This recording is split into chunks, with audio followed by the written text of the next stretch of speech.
Na-imagine mo na ba na ang isang simpleng paglingon ay maaaring magdulot ng pagkawala ng kaligtasan? Nakatala sa Genesis Kabanata 19, ang Sodoma ay labis na makasalanan. Kaya ipinasya ng Diyos na ipinagay sa atin. Nagpadala ang Diyos ng mga anghel upang bala ng pamilya ni Lot na tumakas agad at huwag lumingon.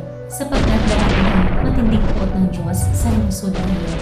Ngunit hindi nagawang bitawan ng asawa ni Lot ang kanyang dating buhay. Nananatili ang kanyang puso sa kasalanan. Kaya siya'y lumingon at naging isang haliging asin. Ang sabi ng Panginoong Jesus, alalahanin ninyo ang asawa ni Lot. Walang taong pagkahawak sa araro at lumingon sa likod ay karapat-dapat sa kaharian ng langit. Mga kapatid, ito ay babala mula sa Diyos para sa ating lahat. Sa ating espiritual na paglalakbay, madalas ba tayong lumilingon?